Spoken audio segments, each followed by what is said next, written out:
Turn in your Bibles to Ephesians. Ephesians 2. We are doing verses 8 through 10 today, and you're like, nice. Not 7 verses like the past 6 sermons. Just 3 verses, nice and easy. Maybe he won't preach for 40 minutes. I don't know. We'll find out. But Ephesians 2, 8 through 10. Well, by way of reminder, and this should be old hat. You should know this. The book of Ephesians is the book about the what? The church. Very good. But more fundamentally than that, the book of Ephesians is about who?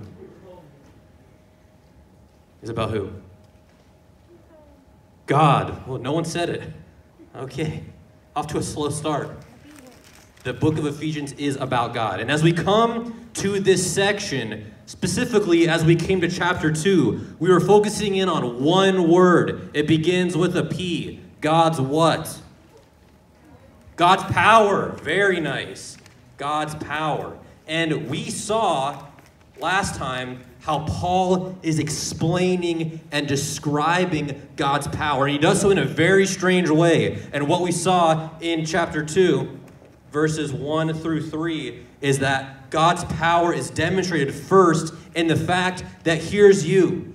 And you think that you're alive. And you're like, of course I'm alive. Look at me. I walk. I talk. I think. My heart is pumping. There's blood running through my veins, whatever. And I got hair or whatever you got. And you're like, Paul's like, no, you're not alive.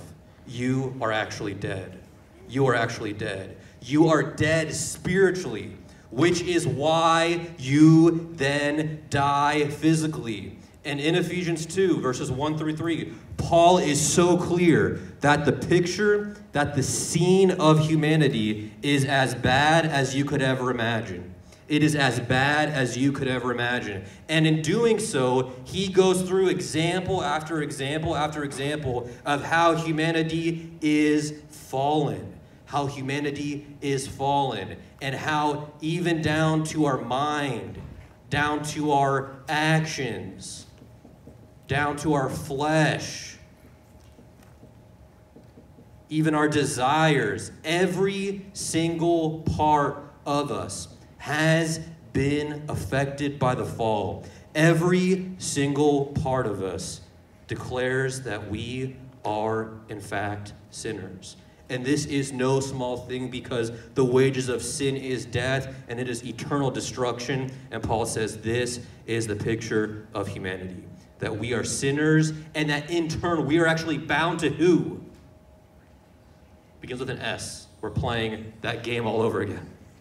Satan. Very good. That humanity is bound to Satan. All of this leads us to one outcome, and that outcome is hopelessness.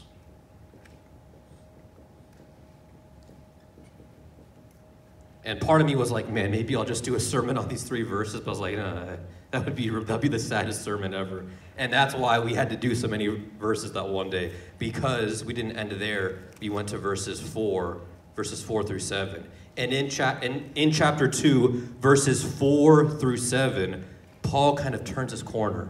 And he says the word what? But God. And he explains that in spite of all of this, in spite of how evil and wicked and terrible and deserving of wrath that we are, how we're bound to Satan, how we're sinners by our choice, by our nature, by our actions, that we're totally fallen, even then, that God is the God of grace. That God is the God of grace, that he is the God of mercy, and that he is the God of love, and that in his grace and in his mercy and in his love and in his kindness, he sent his son, Jesus Christ, and that now the people who were once dead can now be made a what? Anybody remember? Can be made what? Alive. Very good. Where we can be made alive, where we can become an inheritance, where the victory of Jesus Christ now becomes our victory. And his victory over sin and death now becomes our victory over sin and death. And his righteousness now becomes our righteousness. Beautiful. Beautiful. It's like, this is everything that I needed. And Paul says, this is everything that's happened by virtue of the gospel. Beautiful. This scene, this picture is phenomenal, and Paul's not ready to stop talking about it. Should I move this for you guys? Here. Paul is not ready to stop talking about this scene, about this picture. Paul is now going to expand this picture, and he says, this was incredible. This was glorious. But now, verses 8 through 10, now expand all of this. And if you were to boil down these three verses into one word, this is the word that you would use. You would use the word salvation. Write that down. Salvation. Verses 8 through 10 are dealing with this topic of salvation. So, everyone's tracking? That is big ticket, big time. That's the word. And now everything is going to be bracketed underneath this. And the first thing that Paul wants you to know about salvation is that salvation is by grace alone. That salvation is by grace alone. Look at Ephesians 2 and turn to verse 8. Ephesians 2, verse 8. Turn there. Ephesians 2, verse 8. Ephesians 2, verse 8. Look at what Paul says. He says what? For by what? For by grace you have been saved. For by grace you have been saved. Grace is kind of like the foundation. Grace is kind of like the foundation. Put it this way. Let's pretend you're right here, okay? And look at that. Big smile. You're happy. And you're trying to build a house. Of course, because houses are important. You got to have shelter. And so you find this really nice piece of real estate. And you're like, I'm going to build my house right here. The problem, the piece of real estate that you're looking at is actually a beachfront. The little dots are the beach, or that's sand. And so there's your house. It's kind of small. It's not to scale. Maybe yours really tall. And so what happens? Look, why does your house have a frowny face? Because the waves come, and what happens? Your house is no more. And you know why your house is no more. Obvious. The reason why your house can't be is because there's no what? There's no foundation. There is a foundation, but it's garbage. Not literal garbage, it's sand. It doesn't work. And so your house crumbles and nothing can work. You can't have a house. In the same way, the foundation is what makes everything work. You have to have the foundation so that this can actually exist, so that this can actually be here. And Paul says, you know what the foundation of all of this is? What's the foundation of you moving from right here to right here? Paul says it's God's grace. It's the fact, it's the reality that God intervened in the believer's life in such a way where now they receive what they could never deserve. We never deserved this. How could we?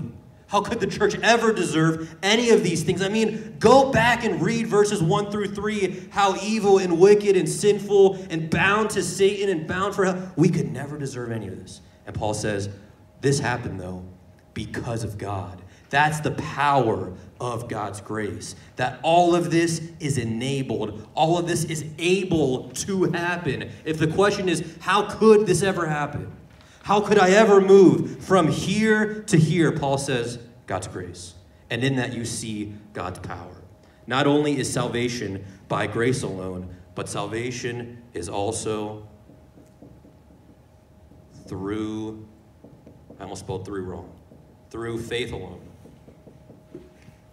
Not only is this by grace alone, this is also through faith alone. Look at verse 8 still. What does he say? For by grace you have been saved, what? Through faith. For by grace you have been saved through faith. If you need an analogy and you're like, okay, I get the grace stuff, and I hear this word faith a lot, but if someone was to ask me to define it, I don't really know what I'd say. So here's an illustration that I heard once. Let's pretend that this is your house. Sorry, there's a lot of illustrations with your house today. Here's your house right there. And you are cooking. What are you cooking? Somebody. Bacon. Bacon. All right. You're cooking bacon. and you're cooking bacon, you didn't do a good job. And so now your stove, your kitchen top, whatever your George Foreman grill, I don't know how you make bacon, a pan, you put it in a pan, right? Yep, someone nodded their head, all right? And so now your house is on fire. Lots of fire. The fire is engulfing your house because you chose to make bacon at a weird time. No one eats bacon at, what time is it? 7:36, but you decided to, and now you're paying the price. So your house is on fire. That's why we needed the red, you know what I'm saying? So we used the red, now we can go back to this color. Good, all right, house is on fire. Now you're in trouble. Who comes through the door? You can choose. You can choose between George Vine or Dan Bigley, or Matt Jones. Raise your hand if you want Dan Bigley. Raise your hand if you, lots of, okay. Raise your hand if you want George Vine. Raise your hand if you want Matt Jones. Matt Jones wins. Okay, Matt Jones. Here's what happens. Matt Jones kicks the door open. You're in despair. There's fire everywhere. You're about to die. And look how tall Matt is. Look at this guy. He's taller than Pastor Steve. Is that true? Please show a Pastor Steve demonstration. I don't know what you're saying. Here. This is our boy Matt. We'll give him muscles because he's in the military and he's strong. Look at those guns here. Look at that. See? There he is. And Matt's like, oh no, were you cooking bacon? And you go, yeah. He goes, it's 7:37. You go, I just needed bacon. He's like, the whole place is on fire. And you're like, yeah. And so he goes, I'm going to pick you up now. And you go, please do. And so now here's you. Here's you right here. See that? That's you right there. You see that? You're right there. Where are you? Where are you? I'm not good at drawing, but it's this picture right here. See? You're in Matt Jones's arms. He's cradling you.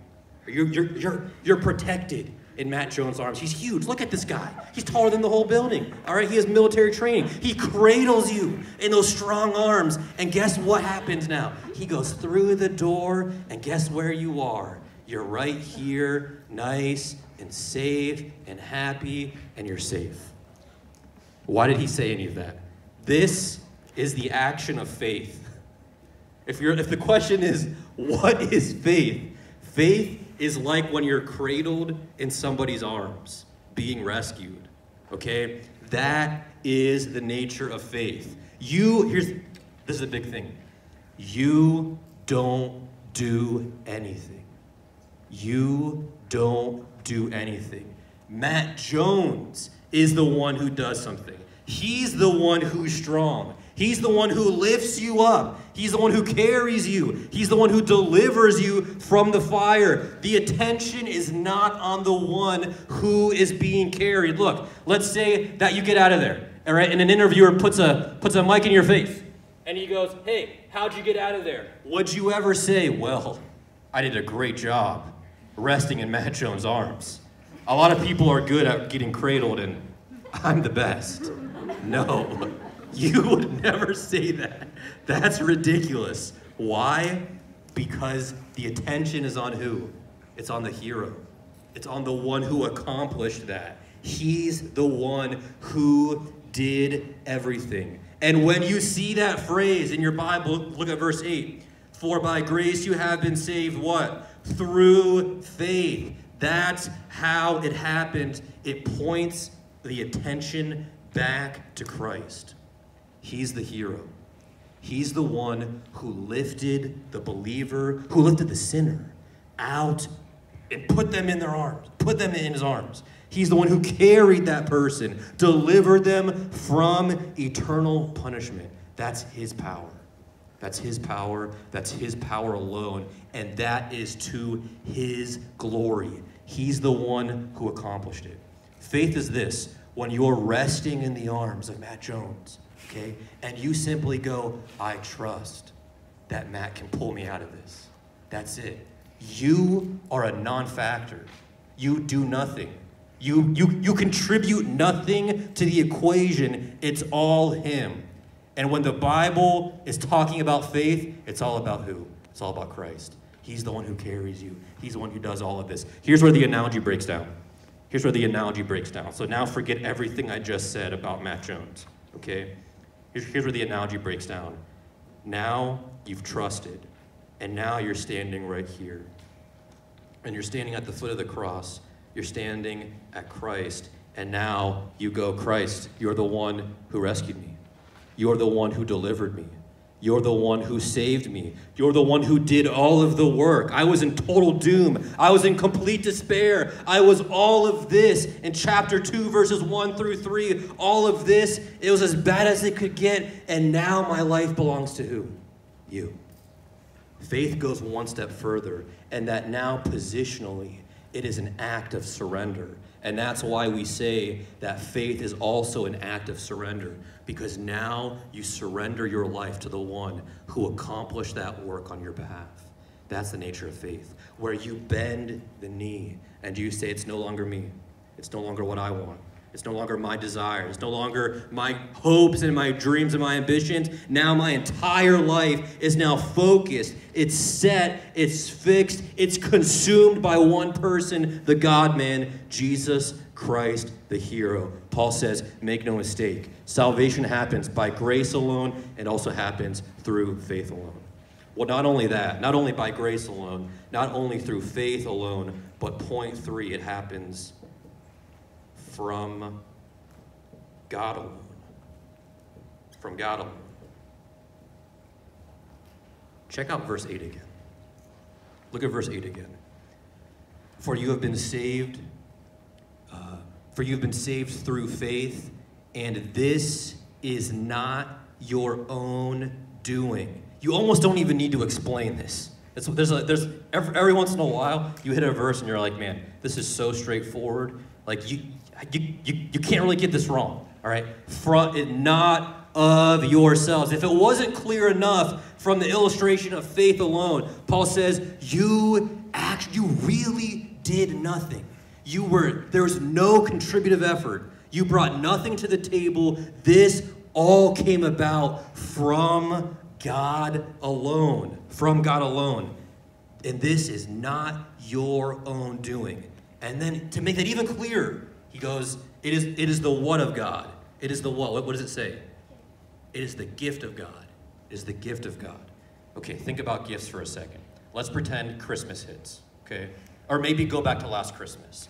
And you wake up early, because you always wake up early during Christmas. You know, you're so excited. How could you not? Does anybody not? Anyone sleeps in until 1 p.m.? Yeah, nobody. Okay, so you got your PJs on, and you run down the stairs, or if you have stairs or not. Maybe you don't have stairs. You don't run down the stairs, and you're looking at the tree, and there's all those gifts, all those presents. And what did you really want? Maybe for the guys, let's just say that it was a PS5.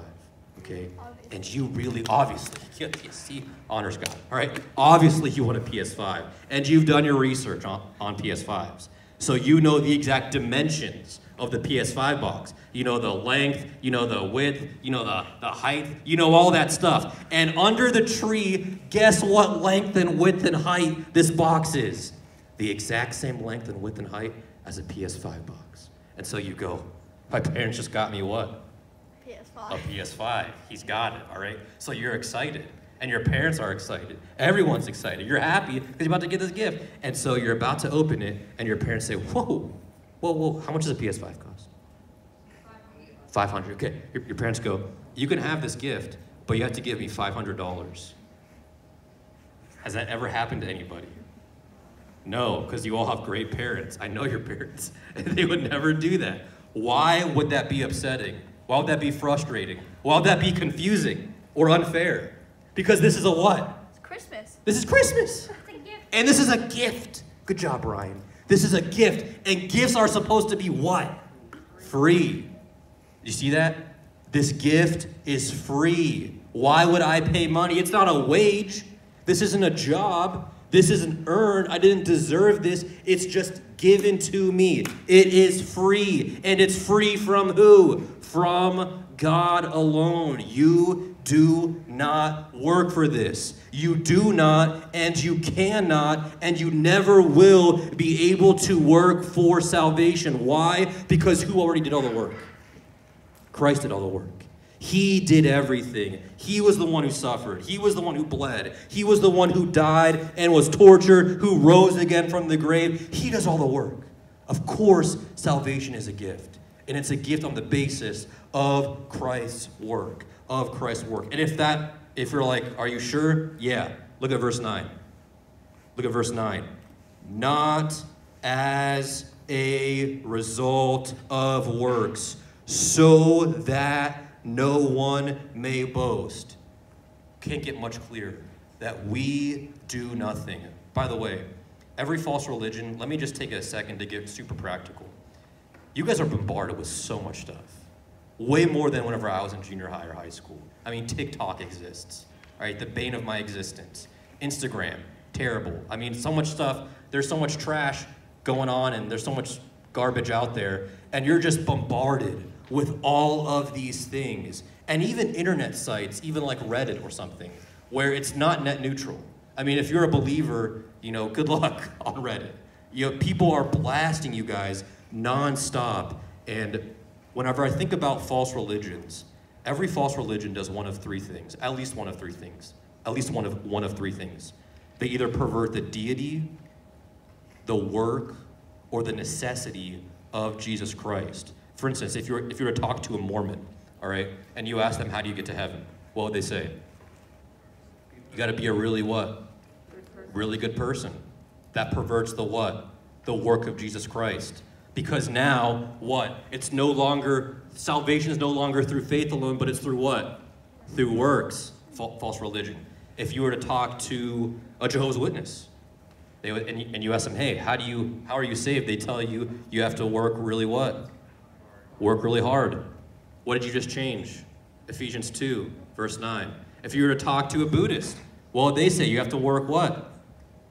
False religion. You go through all of these false religions, what do they do? They pervert the work. At least they pervert the work of Jesus Christ. These verses are so succinct. These verses are so summarized, where if you really want to get to the heart of the gospel, if you really want to defend your faith, if you want to know how the Bible interacts with false religions, if you want to know how salvation actually happens, it's wrapped up in these verses. It doesn't get more clear, it doesn't get more succinct than these verses. It's by grace alone, it's through faith alone, from God alone. We do nothing, you can't earn it. And in turn, when you wrap all of this together, now you see whose power accomplished this. God's power accomplished this. And that's the same power now that is operating and sustaining and behind the church. And that's why in places like Matthew, the gates of Hades will never prevail against the church. Why? Because God established this. God's power. Knowing God's power, understanding God's power as it relates to the gospel and as it relates to salvation changes everything. And that is a demand for your life. Don't let this just be facts. Don't let this just be things that you hear and you go, yeah, I've heard that before. Wrong. Let this be stuff that you take into such an extent where now your life is actually changed. Where your life is actually changed.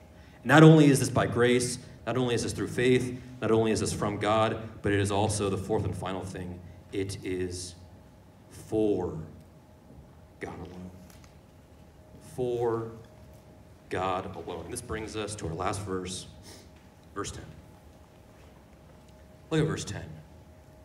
Verse 10 kind of brings everything together, all right? It is this, it just makes everything so much more apparent and everything so much more clear of what Paul has been already saying, okay? Verse 10. For we are his what? His workmanship. Workmanship, similar to the idea of handiwork. Handiwork. Missy and I went to the Sequoia National Park. Has anybody been there? Yeah. Whoa, a lot of people. Those trees are ridiculous. If you've never been there, the trees are like the Tower of Babel. I mean, you just keep looking up and you're like, how does a tree even get this big? Maybe I've just never seen big trees. Maybe you can Google it, type in Sequoia National Park later, but it's amazing. And you look at these trees and you're like, whoa, who did this? This is the Lord's handiwork. Or maybe you're going on a walk and you're thinking about your special somebody, and it's laid out, and you're thinking about your crush, and you see a shooting star, and you're like, wow, Lord, that's your handiwork, that star. You know, whatever, maybe you go to the Grand Canyon. We learned that the Jacksons went there, all right? And you're looking out at the Grand Canyon, and you're like, this actually, the Lord did this? I mean, look at the incredibleness, look at the sheer power of everything that God has done, all that he has created, that it is proclaiming and testifying that the Lord is real, that God is actual, that he's worked in human history, and we can just see his fingerprint time and time and time again. Trees, shooting stars, I think they're actually meteors, Grand Canyon, whatever it is. But that's not what Paul's saying. Verse 10, look, for who? For we are his workmanship. That the same kind of power that brought the world into motion, the world into being, the same kind of power that does what's unbelievable, that creates things that are beautiful, that are profound, that are unexplainable apart from the existence of God. Paul now says, we, the church, are his workmanship. That same kind of power that creates something is that same kind of power that now creates a new life in him. The same kind of power that actually, where we're no longer dead, but we're what? Where we're alive. We are his workmanship. And now that should really change the way that you think about the church. Because now, outsiders, someone that's not in the church, should be able to look at a believer, be able to look at the church and go in the same kind of way, wow, look at what God did. Look at his handiwork. Look at his workmanship. He did what could never be done, and he did it all in the church, through his son, by grace, through faith, from God. He did all of that, and now in turn, it's all for him. It all exalts him, and it all makes much of what he accomplished. And you're like, are you sure that that new life and that creation stuff is actually dealing with us? Yeah, look at the next word. Dead giveaway. What does it say in your translation? Begins with a C? Created. Yeah, and you're like, okay, dead giveaway, created, creation, Genesis 1, Genesis 2, that the same power that creates the world is the same power that now creates new life in us. And that's why it says, created in who? In Christ Jesus. In Christ Jesus. And maybe at this point you're like, that's great, but why? That's great, but why? Why has all this happened? I mean, one moment I'm cooking bacon, and the next moment I'm kneeling before Jesus Christ. And I have salvation and all of these things. Why did all of this happen? Look back at Ephesians 1, verse 4. Look back at Ephesians 1, verse 4. Look at what he says. Just as he chose us in him before the foundation of the world. Why did God choose us? Why did God choose believers? So that we would what? Be holy and blameless before him. If you want to know what you're supposed to be doing, what's your purpose, what's your goals in life, what's your ambitions, Paul says, simple, be holy, be blameless. That's what you're supposed to do. That's who you're supposed to be. That's your purpose. Be holy, be blameless. And now Paul adds to that. Go back to chapter 2, verse 10. Chapter 2, verse 10. For we are his workmanship, created in Christ Jesus. Why? Why did all this happen? Yes, to be holy. Yes, to be blameless. But also for what? For good works, which God prepared beforehand so that we would walk in them. So that we would walk in them. Why does this happen? And now what are we supposed to do with all of this? It's kind of like this. Where now, uh-oh, marker's dying. That's okay. That's a tree where now you have fruit. He can't really carry a tree like that unless it's really small. All right. Although Missy and I did go to a museum. Not a museum. What was it?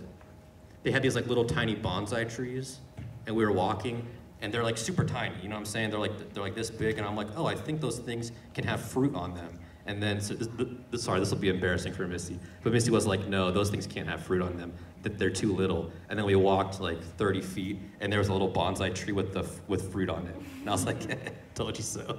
I know these things. These bonsai trees can definitely have fruit. Was it a pomegranate? It was a pomegranate, yeah. So anyways, I guess you could carry a tree around. But I'll have to say, what's your purpose now? Carry a tree and have fruit? No. Bear fruit. That's why this happened. So that you bear fruit. So that you have good works. Do the good works save you? Don't be a heretic. No. Good job. Yeah, good job, Josiah. Shake your head like this. The good works don't save you. We just learned that was heresy. You know, all the Catholicism and Buddhism and Jehovah's Witness stuff. All right, good.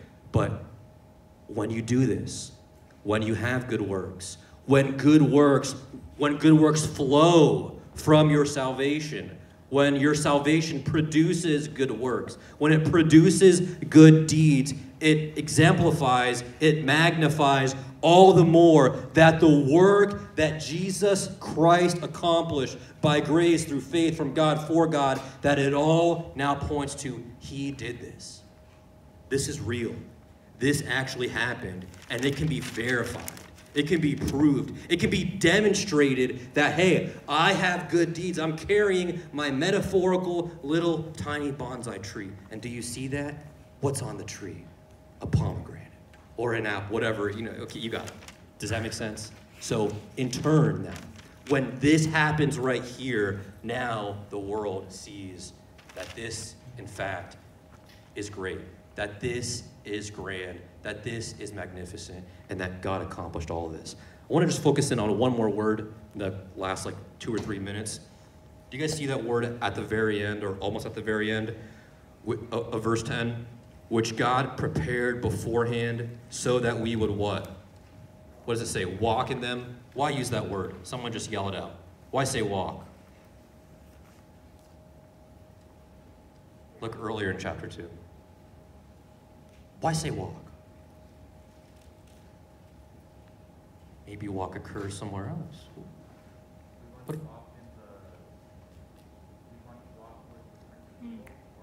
Good job, Will Stockwell. Look at verse 2. Look at chapter 2, verse 1. And you were dead in your trespasses and sins, in which you formerly what? Walked. According to the course of this world, according to the prince of the power of the air, of the spirit that is now working in the sons of disobedience. Paul says, hey, you were once walking on this path. You are now walking like this. And not even walk, you're falling down the cliff into here. And now Paul says 180, total turn. That for those who are in the church, that now their course of life is now completely different. Where this corner is turned, and now they are walking according to the truth. That's why I love whenever we went through Psalm 1 this past Sunday. It's almost like Paul was thinking about Psalm 1 as he's writing Ephesians 2. But the big thing is this. The big thing is this. When you think about salvation, when you think about what God has accomplished, you can see that the foundation is God's grace. That he actually intervened, that he gave you something that you don't deserve. And you can see that it's through faith alone and from God alone, that you do nothing, that you're in Matt Jones' arms, and you can see that it's for God, all right? And you get that there needs to be good fruit that flows from that, and how that now shows off God's power and everything that God's done. But the question is this, so what? So what? You might hear this, you might get this, but the next imperative, the need is for this to actually penetrate your heart, for the truth to actually shape your life. It's one thing to be a hearer, but it's another thing to be a doer. And so my prayer for you is that as you go into your small groups, that you actually think through, hey, what do I need to work on? And am I even a believer to begin with? Because maybe some of you are sitting there and you're like, I'm in big trouble. And I know that these descriptions fit me because I'm doing all of these things and because I haven't surrendered my life to Jesus Christ. Please talk to your leaders. The imperative is this, that if that's you, that you turn away from your sin, that you embrace Jesus Christ, that if it's like this, remember with the Matt Jones, that you fall into Christ's arms and you say, I trust, I believe that God can actually carry me out and bring me and give me new life, and that now my life can change its direction. Where are you on the whiteboard? Where are you on the whiteboard? Some of you are right here on the whiteboard. Some of you are here on the whiteboard. Some of you are also here on the whiteboard, okay? But some of you are also here without this. Where are you? Where are you? That is what you need to ask. Small groups.